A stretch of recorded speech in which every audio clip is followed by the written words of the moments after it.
사사시대에는 왕이 없어서 사람들이 각자 자기 마음대로 행했습니다.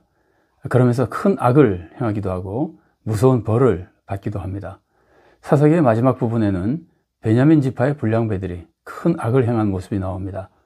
이 모습을 보고 이스라엘 온 지파가 그 베냐민 지파에 가서 그 불량배들을 내놓으라 그럽니다. 그들을 벌하기 위해서.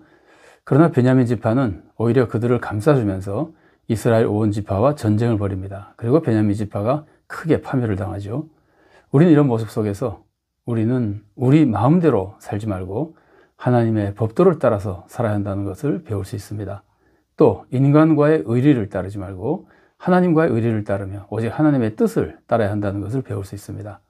그리고 또 우리는 항상 겸손히 내 뜻을 다 정하고 마음대로 기도하는 것이 아니라 겸손히 하나님의 뜻을 찾는 기도를 드림으로써 하나님의 은혜 속에서 하나님의 뜻을 이루어드리는 올바른 성도로 살아가야 되겠습니다. 사사시대에는 이렇게 이스라엘 백성의 악행이 많이 나옵니다. 이스라엘 백성이 죄를 지어서 하나님의 벌을 받는 모습도 많이 나옵니다. 다만 백성이 회개하면 그리고 하나님께 기도하면 하나님이 사사를 보내서 백성을 구원해 주십니다. 그러나 또 얼마 지나지 않아서 백성은 또다시 죄를 짓습니다. 이런 악행들이 많이 나오고 또 사사시대에는 아까도 말씀 나눈 것처럼 왕이 없어서 사람들이 자기 마음대로 행하는 가운데 큰 악행들이 있었습니다. 특히 사사기 마지막 부분에 가보면은 미가 집안의 우상숭배와 악행이 나오고 또 단 지파의 우상숭배와 악행이 나옵니다. 또 베냐민 불량배들의 악행이 나옵니다. 베냐민 지파는 불량배들을 옹호하면서 온 이스라엘 지파와 전쟁을 벌이다가 큰 낭패를 당하는 모습도 나옵니다. 다만 이스라엘 백성은 베냐민 지파의 명맥을 잇도록 도와줍니다. 사사기에는 이런 악행과 비극적인 사건이 많이 나오고 특히 사사기가 이런 비극적인 사건으로 맞춰집니다. 그러나 사사시대에는 악행만 있었던 것은 아닙니다. 백성들의 따뜻한 삶도 있었고 하나님의 돌보심과 축복도 있었습니다. 사람들이 왕이 없어서 자기 마음대로 살아도 하나님의 법도만 따라 살면은 오히려 큰 축복을 누릴 수도 있는 겁니다. 자, 이렇게 사사시대의 좋은 모습을 보여주는 책이 룻기입니다. 룻기의 사건을 조금 소개해 드리겠습니다. 엘리멜렉 가족이 베들레헴에 살고 있었는데 아내는 나옴이고 아들 둘이 있었습니다. 말론과 기련이 있었습니다. 근데 베들레헴 지역에 흉년이 들자 엘리멜렉은 가족을 이끌고 모압으로 갑니다.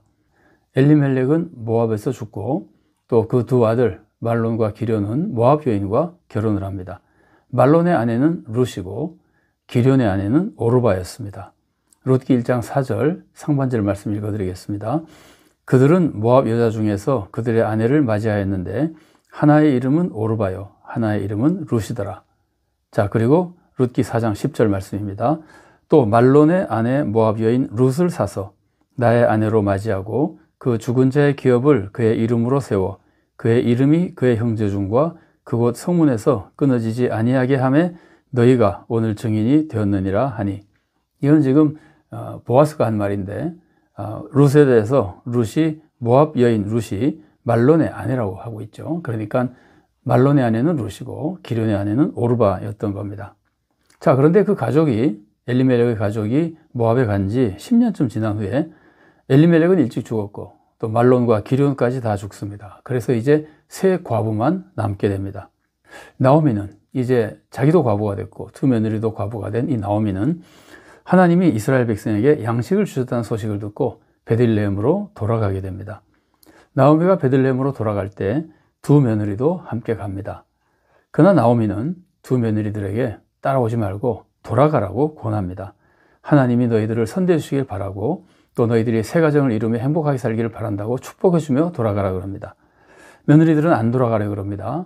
그러나 나오미가 간곡하게 설득하자 오르바는 돌아갑니다. 그러나 룻은 결코 떠나지 않고 나오미를 따라갑니다. 사사기 1장 16절과 17절 말씀입니다. 룻이 이르되 내게 어머니를 떠나며 어머니를 따르지 말고 돌아가라 강건하지 마옵소서. 어머니께서 가시는 곳에 나도 가고 어머니께서 머무시는 곳에서 나도 머물겠나이다. 어머니의 백성이 나의 백성이 되고 어머니의 하나님이 나의 하나님이 되시리니 어머니께서 죽으시는 곳에서 나도 죽어 거기 묻힐 것이라. 만일 내가 죽는 일 외에 어머니를 떠나면 여호와께서 내게 벌을 내리시고 더 내리시기를 원하나이다 하는지라. 그래서 결국 룻은 나오미를 따라서 베들레헴까지 가게 됩니다. 룻은 나오미를 따라 거기 가서 이삭을 주우며 나오미를 보살펴 드립니다. 아주 귀한 효도의 모습이죠. 그러자 나오미는 룻을 위해서 룻에게 남편을 준비해 줍니다. 이것을 이해하기 위해서 우리가 이스라엘의 제도를 하나 알아야 됩니다. 그것은 기업을 무르는 제도인데 고엘 제도라고 부릅니다. 이것은 어떤 사람이 가난해서 기업을 잃게 되면은 가까운 친족이 돈을 대신 내서 그 기업을 물러서 그 원주인이, 자기 친족인 기업을 잃은 그 원주인이 그 기업을 다시 되찾아 가문과 기업을 잇게 해주는 제도입니다. 그러니까 가까운 친족이 물러주는 거죠. 기업을 무르는 제도인데 이것은 땅을 물러서 땅을 회복해 주는 경우도 있고 사람을 물러서 종에서부터 해방시켜 주는 경우도 있고 또 자식이 없는 친족에게 자식을 낳아줘서 친족의 이름을 이어주게 하는 것들도 있습니다. 나오미는 보아스가 엘리멜렉의 친족으로서 기업을 물을 자라는 것을 알고 있었습니다. 그래서 나오미는 룻이 보아스에게 기업을 물러달라고 부탁하게 만듭니다. 룻은 그 말씀에 순종합니다. 이 순종하는 것도 효도죠. 자, 그래서 보아스가 기업을 물으게 되고 그러면서 보아스가 룻을 아내로 취하게 됩니다. 그래서 룻은 보아스에게서 오벳을 낳습니다. 이 오벳이 이새의 아버지입니다. 이새는 다윗의 아버지죠. 그러니까 오벳은 이새의 아버지고 다윗의 할아버지입니다. 다윗에게서 메시아가 태어나니까 룻은 메시아의 가문을 이루게 되는 겁니다. 사실 오벳은 법적으로는 말론의 아들입니다. 왜냐하면 말론의 대를 이어주기 위해서 룻과 결혼했잖아요. 그러나 혈연으로는 보아스의 아들입니다. 보아스가 하나님의 선택을 받은 자로서 보아스가 메시아의 선조로 기록된 것으로 보입니다. 자, 나오미의 모습에서 우리가 배울 것들이 몇 가지 있습니다. 나오미가 우선 엘리멜렉을 따라서 모압에 간 것은 사실 자연스러운 가족의 의무처럼 보입니다. 엘리멜렉이 모압에 간 것은 별로 믿음의 자세가 아닌 것처럼 보입니다. 물론 우리가 잘 알 수는 없습니다. 그러나 약속의 땅에 있지 않고 모압으로 간 것이 하나님의 명령을 따라 갔는지 우리가 알 수는 없으나 특별한 기록이 없고 또 엘리멜렉이 온 가문이 모압에서 많은 고생을 하고 되돌아오는 것을 볼 때 엘리멜렉이 모압으로 간 것은 좋은 믿음으로 간 것은 아닌 것처럼 보입니다. 이때 만일 나오미가 성숙한 신앙인이었다면 남편에게 가지 말자고 설득하는 게 좋았을 수도 있습니다. 이건 우리가 그냥 생각해 보는 겁니다. 근데 엘리멜렉이 꼭 불신의 모습으로 모압에 갔는지는 불확실합니다. 불신의 모습으로 간 것 같긴 하지만 우리가 확실하게 말할 수는 없습니다. 또 나오미도 그때 그것을 확정하기는 어려웠을 겁니다. 그래서 나오미로서는 행동에 한계가 있었을 것이라고 생각할 수 있습니다. 그냥 나오미의 모습이 불신의 모습을 좀 따른 것 같긴 하지만 꼭 그렇게 볼 수는 없고 어떻게 보면 엘리멜렉의 아내로서 자기의 사명을 그냥 상식적으로 평범하게 잘 감당한 것이라고 볼 수도 있습니다. 이제 나오미가 고향으로 돌아오려고 하는 것은 하나님의 은혜를 믿고 사모하는 모습이라고 볼 수 있습니다.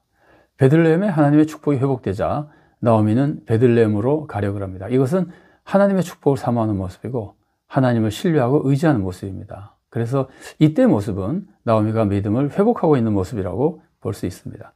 자, 나오미는 하나님의 사랑과 돌보심을 믿습니다. 그래서 하나님의 백성에게로 원래 살던 베들레헴으로 돌아가고 있는 겁니다. 이것은 굉장히 좋은 믿음의 모습이라고 볼 수 있습니다. 나오미가 탕자라고 볼 수는 없습니다. 악한 행동으로 모압에 갔다고까지 볼 수는 없습니다. 그러나 다만 모압에 가서 고생하다가 하나님의 은혜를 사모하며 고향으로 하나님의 백성에게로 돌아가는 것은 탕자가 자기 아버지로 돌아가는 모습과 조금은 비슷한 모습이 있다고 볼 수 있습니다. 나오미는 모압에서 고생하다가 하나님의 은혜를 사모하며 하나님의 은혜를 의지하고 고향으로 돌아가는 믿음이 회복되는 모습을 보여주고 있는 겁니다. 그리고 이제 나오미가 두 며느리에게 모압으로 돌아가라고 하는데 이것이 한편으로는 굉장히 따뜻한 인간의 모습이라고 볼 수도 있습니다. 며느리의 봉양을 받지 않고 며느리가 완전히 따로 독립해서 이제 나 때문에 고생하지 않고 행복하게 살기를 바라는 마음씨라고 볼 수 있습니다. 착한 마음이라고 볼 수 있습니다.